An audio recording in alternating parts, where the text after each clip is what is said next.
La veille de Noël, mon père a annoncé « Tu es un poids, et tu ne peux plus vivre avec nous ».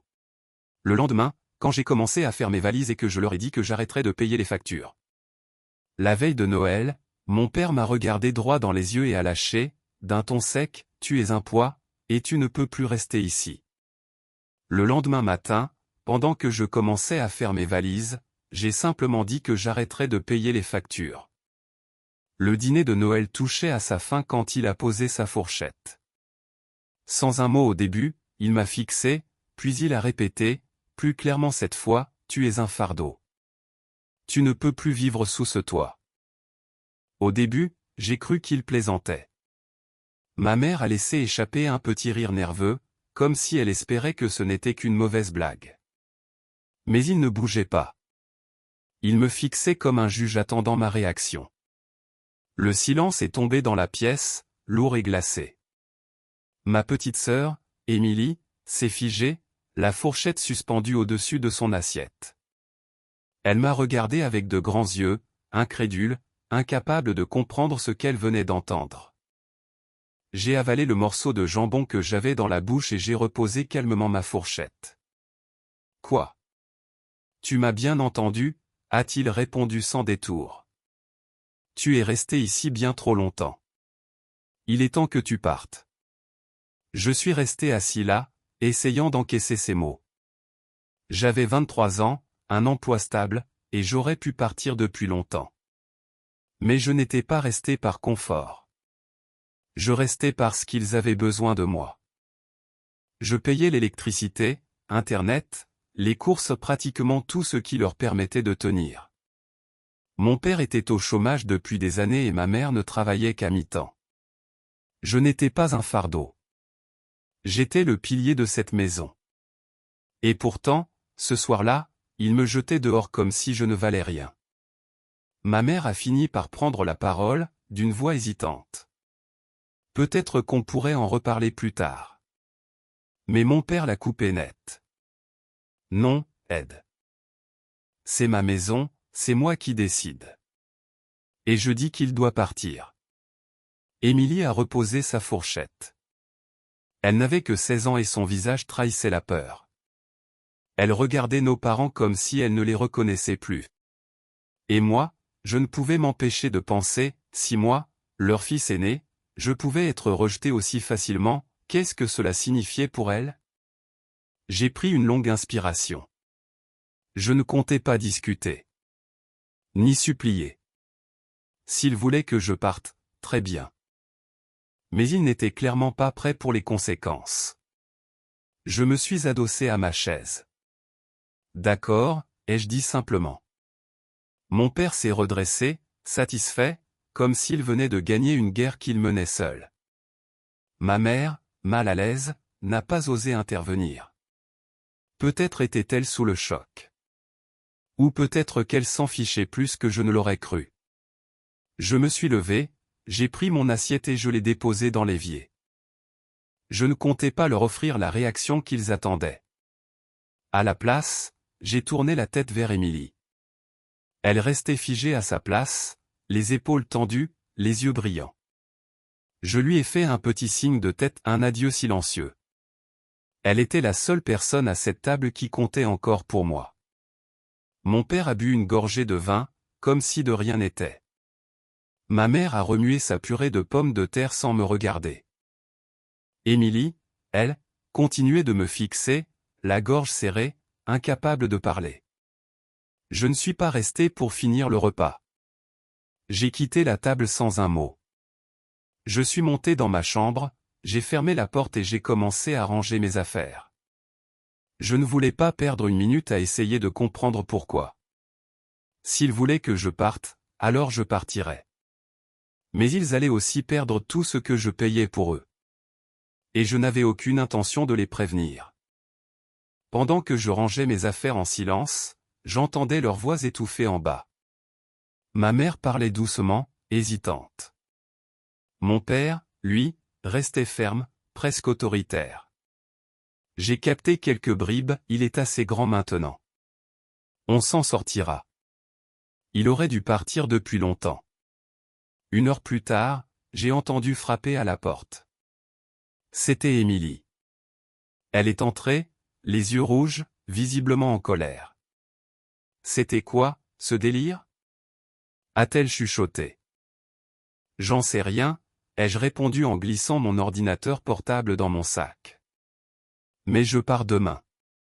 Elle a secoué la tête, incrédule. C'est insensé. Tu paies tout ici. Sans toi, ils n'ont même pas de quoi acheter à manger. Ce n'est plus mon problème, ai-je dit simplement. Elle a mordillé sa lèvre, les larmes aux yeux. Tu vas aller où? Je vais me débrouiller. La vérité, c'est que j'avais un peu d'économie, mais je n'avais pas prévu de partir si vite. J'allais devoir trouver un endroit, peut-être dormir chez un ami en attendant. Mais je n'étais pas inquiet. Moi, je savais que je m'en sortirais. Eux, par contre, non. Émilie a hésité. Je pourrais. Elle s'est arrêtée en plein milieu de sa phrase. Je savais ce qu'elle voulait dire. Elle voulait venir avec moi. Mais elle était encore au lycée, et aussi dur que c'était à admettre, je ne pouvais pas l'emmener. Tu sais qu'ils ne te laisseront jamais faire ça, ai-je murmuré. Elle a baissé les yeux. Je sais. Elle est restée là pendant que je finissais mes valises, immobile, comme si elle voulait retarder le moment de partir. Finalement, elle a soupiré. Ils vont regretter ça. J'ai esquissé un sourire. Je sais. Le lendemain matin, je me suis levé avant l'aube. J'ai descendu mes sacs, les ai chargés dans ma voiture et j'ai jeté un dernier regard vers la maison. Aucune tristesse. Aucun remords. Juste un profond sentiment de soulagement. Avant de partir, j'ai ouvert mon application bancaire et j'ai retiré mon nom de toutes les factures électricité, Internet, eau, Netflix, tout. Je payais absolument tout. Sans moi, tout s'arrêterait d'ici un mois. J'ai souri, passé la première et je suis parti sans me retourner. Les jours suivants, j'ai dormi chez mon ami Jake, le temps de trouver un appartement. Son canapé était un cauchemar, son chien Max me fixait chaque nuit, et son coloc me demandait sans cesse si j'allais rester longtemps. Mais honnêtement, je m'en fichais. Parce qu'à cet instant, j'étais libre. 3 jours plus tard, mon téléphone a commencé à vibrer. J'ai ignoré le premier appel, ma mère. Puis 2 appels de mon père surprenants, vu qu'il ne m'appelait jamais. Et plusieurs messages de Émilie. J'ai tout ignoré. Jusqu'à ce que l'un d'eux s'affiche. Émilie, panique. L'électricité vient d'être coupée. J'ai souri. Il croyait quoi, que les factures se payaient toutes seules? Quelques secondes plus tard, un autre message. Émilie, papa est furieux. Émilie m'a envoyé un message, papa dit que tu as saboté la maison. Là, j'ai su que les choses commençaient vraiment à devenir intéressantes. Les jours suivants, j'ai continué d'ignorer tous leurs appels et leurs messages. Ma mère ne lâchait pas l'affaire appels, SMS, messages sur les réseaux sociaux et elle essayait de me joindre par tous les moyens. Mon père, lui, n'avait appelé que 2 fois avant de disparaître complètement. Je suppose qu'il s'imaginait que je finirais par revenir en suppliant. Mais ça n'arriverait jamais. Je restais encore chez Jake, mon pote, pendant que je cherchais un appartement à moi. Il était cool, vraiment, mais son colocataire était un vrai crétin. Toujours à me balancer des remarques sur le fait que je squattais, à se moquer en disant que j'étais sans abri, ou à râler dès que j'utilisais la cuisine.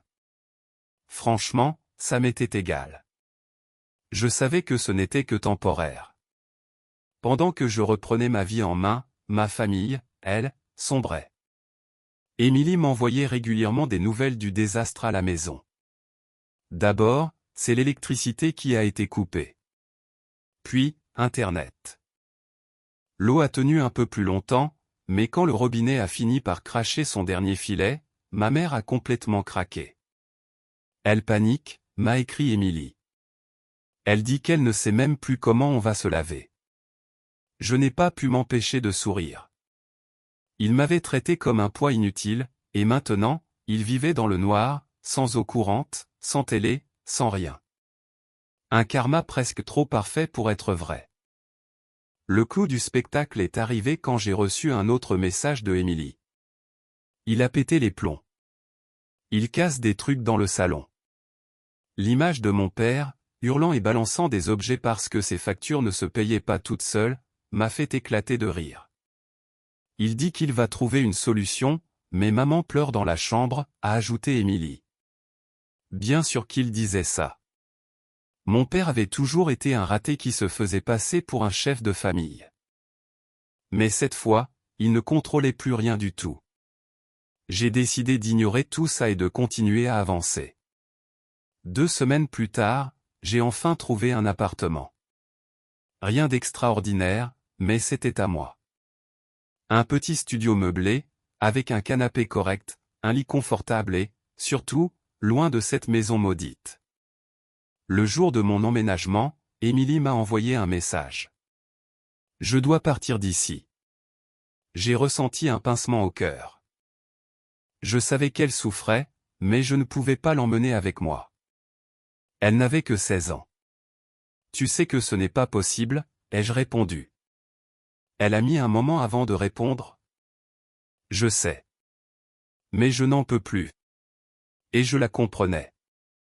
Vivre avec eux, sans lumière, sans eau, sans internet, avec un père qui hurle et une mère qui s'effondre, c'était l'enfer. Mais ce n'était plus mon enfer. J'étais libre. Quelques nuits plus tard, le passé m'a rattrapé. Il était tard. Je venais de sortir de la douche, prêt à dormir, quand mon téléphone s'est mis à vibrer. C'était ma mère. J'ai levé les yeux au ciel et ignoré l'appel. Quelques minutes plus tard, un message de Émilie. Réponds. J'ai soufflé, puis j'ai fini par décrocher. Avant même que je puisse dire un mot, la voix brisée de ma mère a explosé dans le combiné. S'il te plaît, reviens à la maison. J'ai laissé échapper un petit rire. Non. On a besoin de toi, a-t-elle supplié. Je sais que ton père a été dur, mais il ne pensait pas ce qu'il a dit. Oh, il le pensait très bien, ai-je répondu froidement. Vous m'avez mis dehors. Maintenant, débrouillez-vous. Elle s'est mise à sangloter. On n'y arrive pas. La maison tombe en ruine. Ça ressemble à un problème qui ne me concerne pas, ai-je lâché. Ses pleurs ont redoublé. Je t'en supplie. On a fait une erreur. Mais, s'il te plaît. J'aurais pu éprouver de la compassion. Mais je n'en ressentais aucune. Pendant des années, j'avais tout payé, tout porté, et il m'avait remercié en me jetant dehors.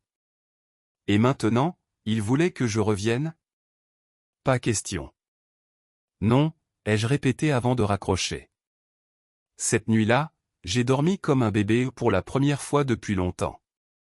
Aucune tension, aucun reproche, aucun poids sur les épaules. Juste la paix. Les jours suivants, les appels ont continué. Ma mère suppliait, et Émilie me demandait de l'aide. Mon père, lui, ne s'est jamais manifesté. Pas une seule fois. Puis, un message de Émilie. Il parle de vendre la maison. Ça m'a arrêté net. Aussi incompétent que soit mon père, je ne pensais pas qu'il irait jusque-là. Vendre, ai-je répondu. Oui. Il dit qu'il ne peut plus continuer comme ça. Maman panique, mais lui, il est sérieux. J'ai éclaté de rire. Alors voilà jusqu'où il était tombé. Mon père, incapable d'assumer quoi que ce soit, préférait tout abandonner plutôt que d'admettre ses erreurs. J'aurais pu me sentir triste pour eux. Mais à la place, je n'ai ressenti qu'un profond mépris. J'ai éteint mon téléphone et je suis allé dormir. Mais, au fond, je savais que ce n'était pas fini. Quelque chose me disait que cette histoire allait encore rebondir. Les jours suivants, j'ai bloqué ma mère. Mon père n'a plus jamais cherché à me contacter. Émilie, elle, a continué d'essayer, mais j'avais besoin de distance. J'avais besoin de me reconstruire. Dans mon petit appartement, les choses commençaient à se stabiliser. Le silence, la paix, la liberté et tout ce que je n'avais jamais eu sous ce toit. Et pour la première fois, je pouvais vraiment profiter de mon argent. Mon salaire, qui autrefois disparaissait dans des factures qui n'étaient même pas les miennes, servait enfin à quelque chose. Je me suis offert de bons repas, quelques vêtements neufs, et même un abonnement à la salle de sport. C'était une nouvelle vie, et la sensation de liberté était tout simplement indescriptible. Mais je savais que ce répit ne durerait pas éternellement. 2 semaines plus tard, alors que je pensais avoir tourné la page, un message est arrivé d'un numéro inconnu. Il faut que je te parle. C'est sérieux. C'était Émilie. J'ai soupiré. Je savais qu'elle finirait par me rappeler à l'ordre, à sa manière. Mais il y avait quelque chose de différent dans le ton de son message. Qu'est-ce qu'il y a ? Ai-je répondu.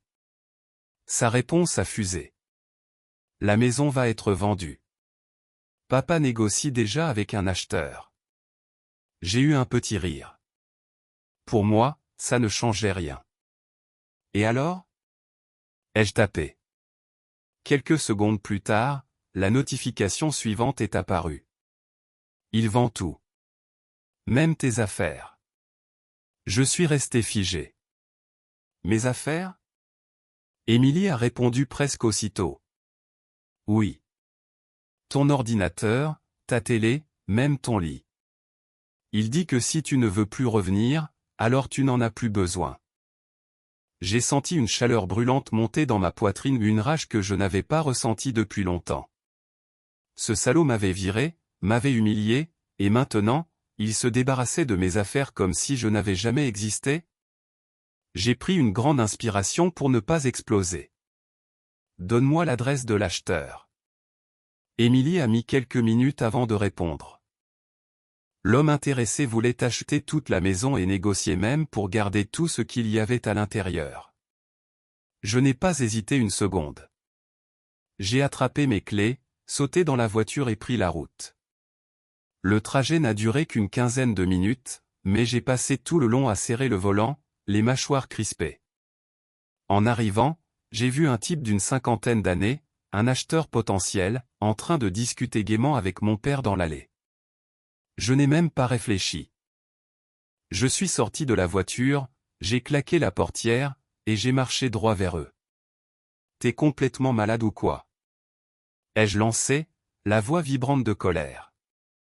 Mon père s'est tourné vers moi, surpris, avant que son expression ne se transforme en ce mépris que je connaissais trop bien. Ah, alors maintenant tu te montres ? Il n'y a plus rien ici pour toi. L'acheteur, visiblement mal à l'aise, a jeté un regard entre nous. Il y a un problème ? Je l'ai ignoré et me suis approché de mon père. T'as pas le droit de vendre mes affaires. Il a éclaté de rire. Pas le droit ? Tu ne voulais plus rien avoir à faire avec cette maison, non ? Alors, tu n'as pas besoin de ce qu'elle contient. J'ai senti le sang battre dans mes tempes. J'ai payé pour toutes ces choses. Chaque putain de facture, chaque meuble, chaque écran, c'est moi qui les ai achetés. Il a haussé les épaules, provocateur. Si tu les veux, tu peux les racheter. J'ai cru que j'allais lui sauter à la gorge. J'aurais pu tourner les talons et le laisser s'enfoncer tout seul. Mais non. Pas cette fois. Cet homme m'avait jeté dehors après des années où je portais sa famille à bout de bras. Et maintenant, il voulait faire du profit sur ce que j'avais payé de ma poche ? Pas question. J'ai respiré un grand coup et j'ai dit calmement. Très bien. Vends la maison. Il a froncé les sourcils. Quoi ? Vends-la, je t'ai dit. Mais quand tu l'auras fait, tu n'auras plus nulle part où aller. Il a ri, un peu nerveusement. Je vais acheter un appartement. J'ai souri, lentement. Avec quel argent ? Son rire s'est éteint. Le silence s'est installé entre nous. Et à ce moment-là, je l'ai vu comprendre. Il pensait qu'il allait empocher tout l'argent de la vente et recommencer ailleurs. Mais il ignorait complètement ce que j'avais déjà prévu. Les jours suivants, j'ai mis mon plan à exécution. J'ai contacté la compagnie d'électricité pour signaler qu'une vente de propriété était en cours et que toutes les dettes impayées devaient être réglées avant transfert. Même chose avec la compagnie des eaux. Et avec le service des impôts fonciers. Et croyez-moi, les arriérés étaient nombreux. Des années de factures jamais payées s'étaient accumulées. Il s'apprêtait à toucher une belle somme, mais la moitié de cet argent allait désormais être absorbée par les dettes. Ça aurait déjà suffi à le ruiner. Mais je ne me suis pas arrêté là. J'ai repensé à un détail important, la maison n'était pas uniquement à son nom. Ma mère en possédait une part. Et elle n'avait aucune idée de ce qu'il tramait. Alors, je l'ai appelée. Au début, elle était surprise. « Tu ne m'appelles jamais ?» a-t-elle dit. « Je voulais juste te prévenir que ton mari est en train de vendre la maison dans ton dos », ai-je répondu. Silence. Un silence lourd, tranchant. J'ai entendu sa respiration se bloquer. « Comment ça ?» Je lui ai tout raconté. Chaque détail. Chaque conversation. À la fin, elle était abasourdie. « Il n'a pas le droit de faire ça. »« Il peut, si tu le laisses faire, » ai-je dit. Je savais que, malgré tout, ma mère gardait une certaine influence sur lui. Et j'avais raison. Le lendemain, Émilie m'a envoyé un message. Ils sont en train de se disputer. C'est violent.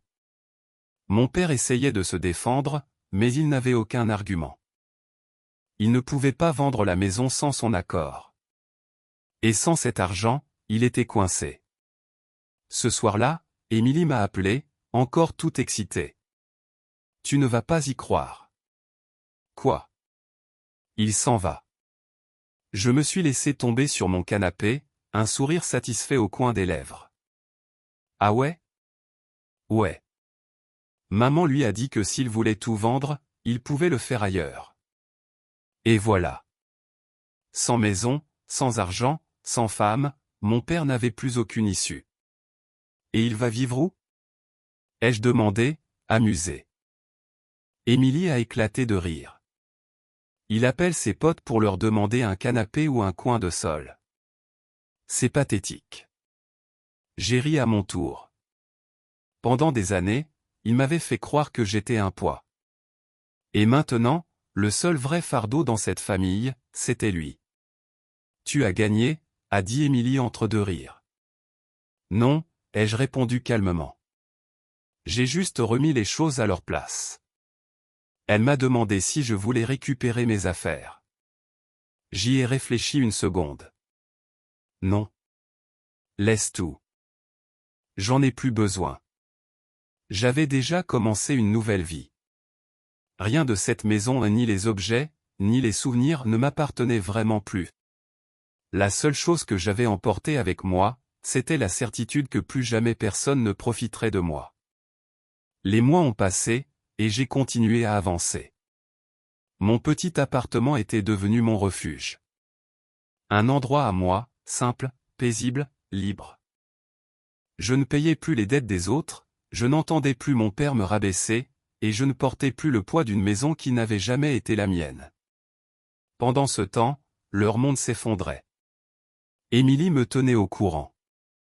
Après que ma mère l'a mis dehors, il a passé des mois à dormir sur des canapés, à quémander un toit à des amis qui, peu à peu, ont tous fini par lui tourner le dos. Personne ne voulait s'encombrer d'un homme de 50 ans, fainéant et inutile, qui n'avait jamais levé le petit doigt pour personne.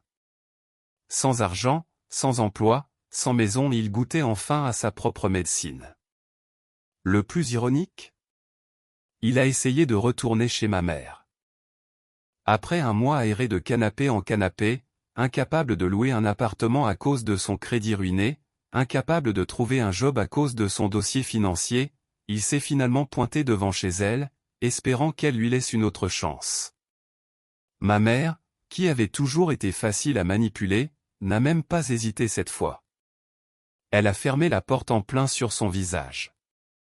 Il a hurlé, supplié, essayé de lui faire croire que sans lui, elle ne pourrait jamais s'en sortir. Mais la vérité? Elle s'en sortait déjà.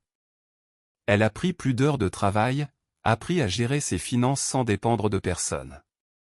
Pour la première fois depuis des années, elle a réalisé qu'elle n'avait pas besoin d'un homme inutile comme lui. Et moi? Pendant que mon père dormait sur des canapés, pendant que ma mère reprenait enfin le contrôle de sa vie, je vivais mieux que jamais. Avec le temps, j'ai commencé à investir l'argent qui avant partait dans l'électricité, l'eau et la nourriture pour 3 adultes qui n'étaient pas moi. J'ai suivi des formations, appris à gérer mon argent, et me suis concentré sur mon évolution professionnelle. Petit à petit, j'ai grimpé les échelons. J'ai décroché une promotion au travail.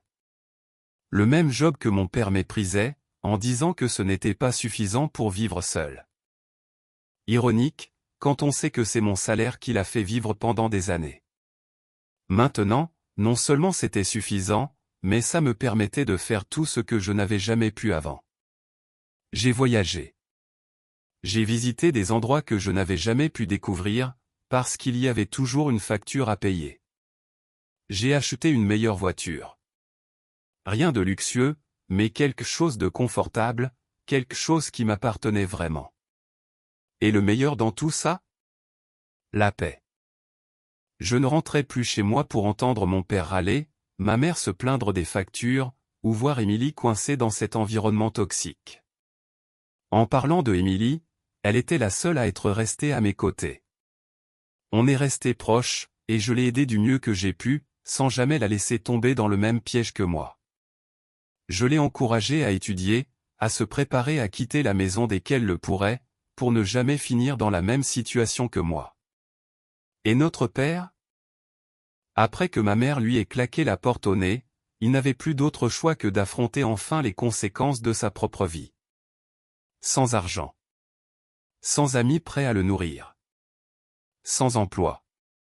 La dernière chose que j'ai apprise sur lui, c'est qu'il vivait chez un parent éloigné, quelqu'un qui ne savait pas encore quel genre d'homme il était et qui avait décidé de lui donner une chance. Mais je connais déjà la fin de cette histoire. Il a toujours été un fardeau. Et tôt ou tard, ils finiront par s'en rendre compte. La maison dans laquelle j'ai grandi est restée à ma mère. Elle a travaillé dur pour rembourser les dettes, et avec le temps, elle a réussi à stabiliser sa vie, sans personne pour lui sucer son argent. Quant à moi, je n'y suis jamais retourné. Je n'en voyais pas l'intérêt. Le garçon qui a quitté cette maison un soir de Noël, ses valises à la main, effaçant son nom des factures, n'a jamais regardé en arrière. Et il ne l'a jamais regretté. Parce qu'au final, j'ai gagné. Et il a tout perdu.